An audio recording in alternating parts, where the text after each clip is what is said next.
Hi,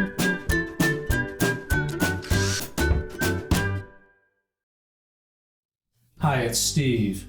Today we'd like to show you how to change the triple element on your spoon top range. It's a really easy repair. Let me show you how we do it.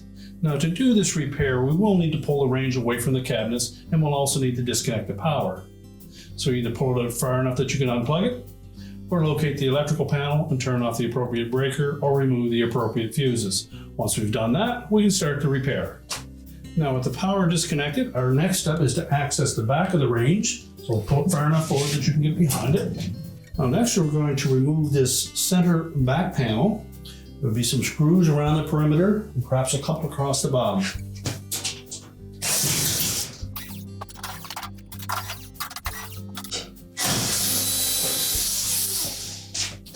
And there will also be one just to the left of the cover for the electrical connection. We need to remove that as well. Now that we've removed all of the screws, there are still a couple of hooks at the top of that panel that will hold it in place. So we're just going to tilt it out slightly on the bottom. And use caution because there are sharp edges. We'll just lift up gently, enough that we can release those hooks.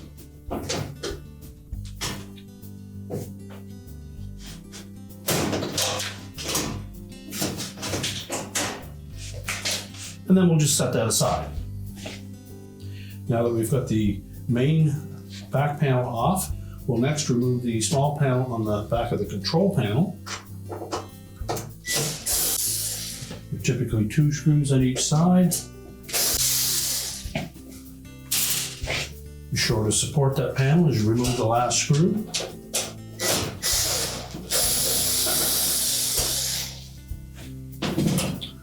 And tilt it out at the top, and then remove that, and we'll set that aside. Now our next step is to remove this ground wire that is attached to the back of the oven. This uses a slightly different screw than the ones for the back panels. So we'll just put that back in so we don't mix it up. And next we need to disconnect the harness connectors to that main top. Simply depress the locking tabs. And then separate that harness. Pull it away from the harness restraint. We'll do the same on the opposite side.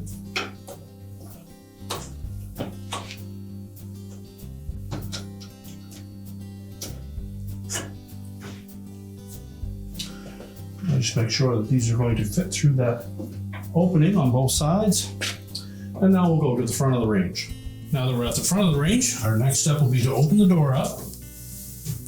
And then we're going to remove 3 screws underneath the top here that secure the top to a mounting bracket. So next we're going to remove those 3 screws.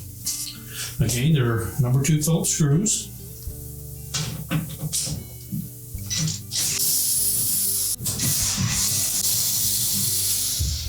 Now that we've removed the screws, we can close that door up. So now we're going to lift up on the front of that top. Make sure we have a firm grip on both sides. And we'll just carefully pull it so that the harnesses will come out through those openings at the back. And next we'll sit this on a suitable work surface face down. Now with the top on a suitable work surface, our next step is to remove this mounting bracket that the elements are attached to. They have a couple of spring clips that are attached to the element, and then they fit into specific slots on this mounting bracket. So you'll want to take note where those clips fit into the mounting bracket, either mark them or take note of them. So we'll begin by removing these screws that secure the bracket to the main top.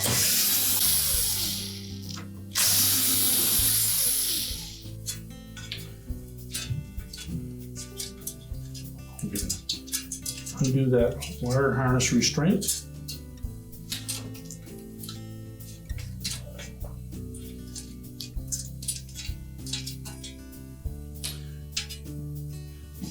And then we'll carefully push those clips through the holes in that mounting bracket.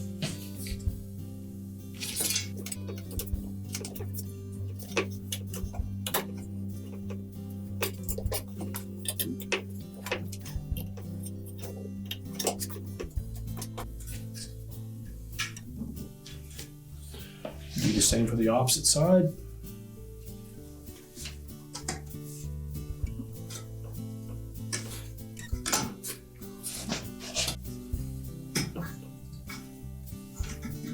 And you may need a flat blade screwdriver to finish pushing those through.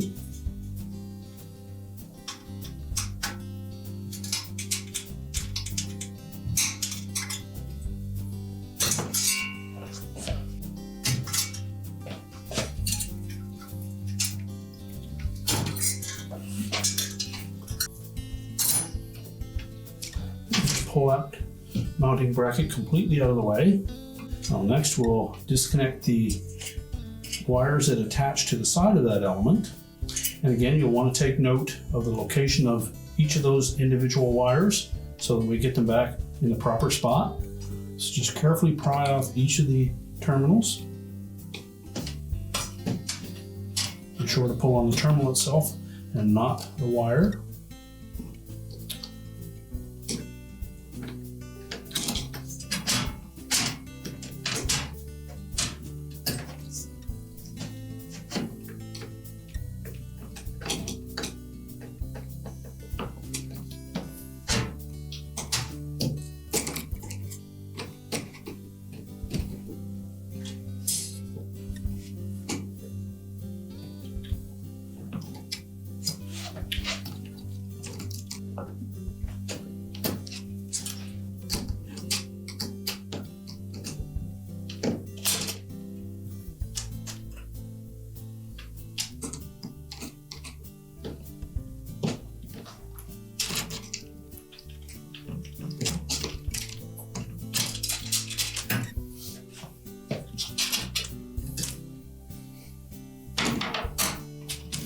Now we'll also need to remove the screws from the mounting brackets that attach to both the hot surface light indicator and the rear element.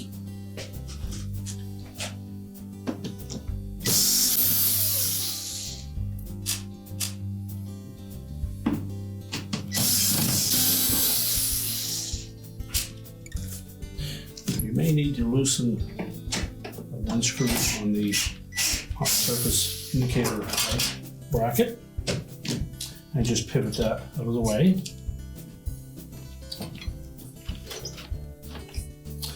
Okay, now pull that element away from the surface. Now next we'll need to transfer these mounting clips from their existing element onto the new one. So first of all, we'll take note of where they're located. There are numbers all the way around the perimeter of this element. So just take note of the location of both of these, and they just pop out of a pre-punched hole on the side of that element housing. You can lift out the old element and discard it. And we'll take this opportunity to clean up the bottom of that glass top. Now that we have the new element ready, we'll first of all begin by installing the mounting clips to the element first. You'll note that there are a couple little hooks on the bottom of that clip that will engage the bottom edge or side of that element housing. So we'll line it up with the appropriate hole.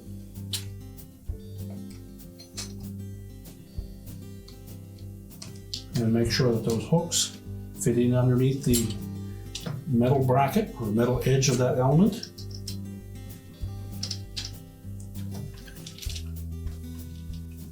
Now we want to take caution when we're working with these radiant elements.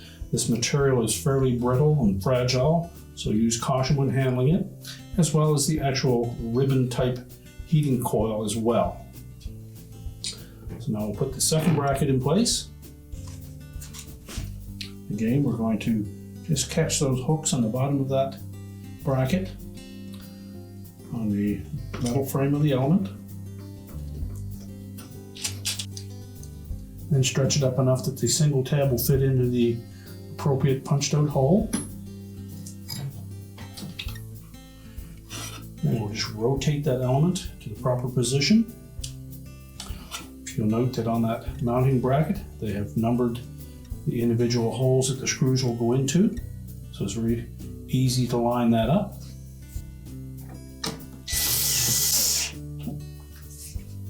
again, that mounting bracket is numbered the corresponding number on the element.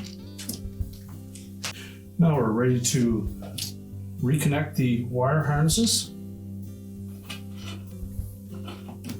Make sure they all fit on nice and snug.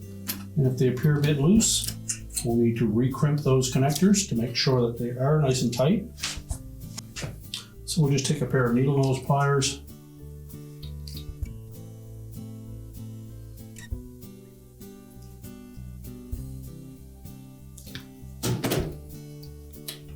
It's important that those terminals fit on really snug.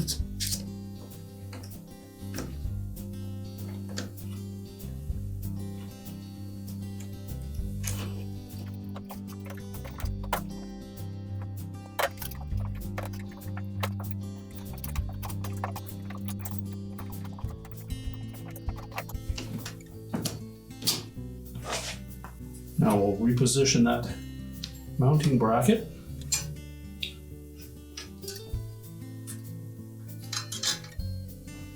And then we need to fit it down over top of the tabs on those spring clips.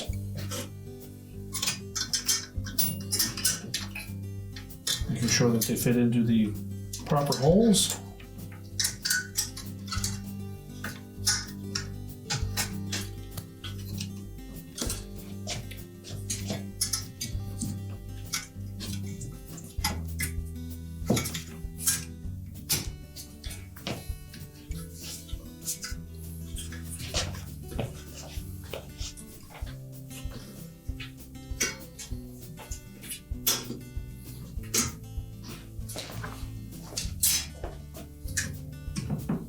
Then we'll secure that mounting bracket with the retaining screws.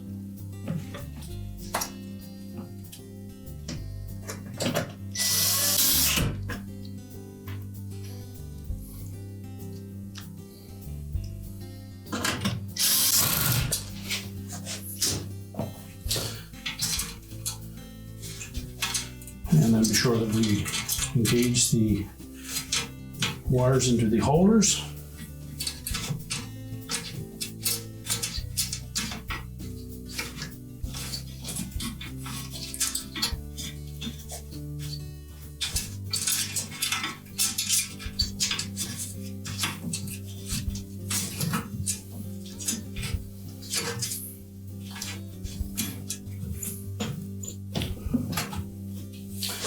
Now that we have everything back together, we're all set to put that top back onto the range.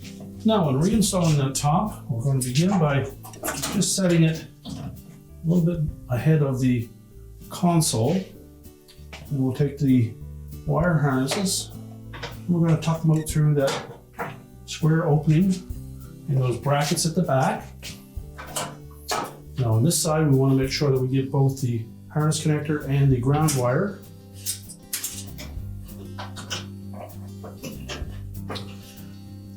Make sure that those are going to fit through there easily. And we'll just lift that up, push it all the way to the back. We'll want to line that up so that the bottom edge of that main top just tucks under the edge of the end cap. That will hold the rear in place. And then all we need to do is secure the front again with those 3 screws by opening up the door. So we'll begin by opening that door back up again. And then we'll first of all line up the center screw.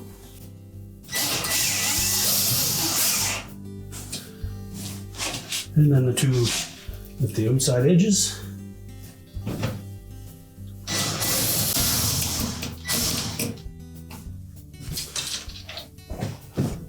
Now that we're at the back of the range, we'll reconnect our wire harnesses.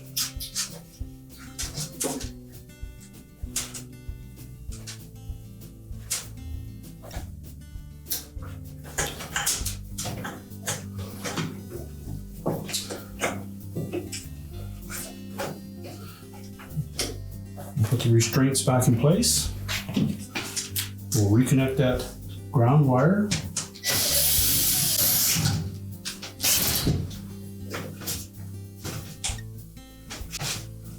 Go to the opposite side, reconnect that harness. And again, make sure that the locking tabs engage. Use the harness restraint to hold it in place. And then we'll begin by putting the top panel on first. Now when installing this panel, there are two tabs, one on either end at the bottom, and they're going to tuck into this area here.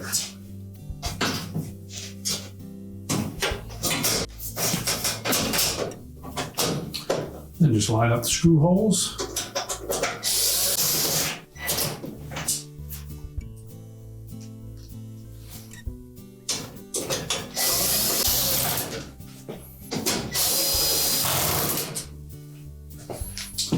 And now we're ready to put the main back panel on. Now when reinstalling that back panel, we're going to hang it by these two hooks on either side into these two little slotted tabs. Again, use caution when handling that back panel, as that sheet metal is fairly sharp.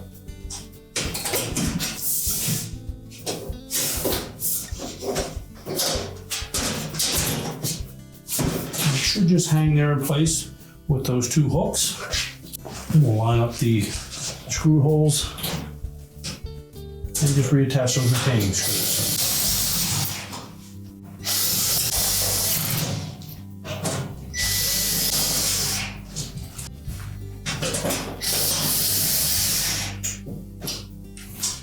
We're now ready to push the range back into place, reconnect the power, and your repair is complete.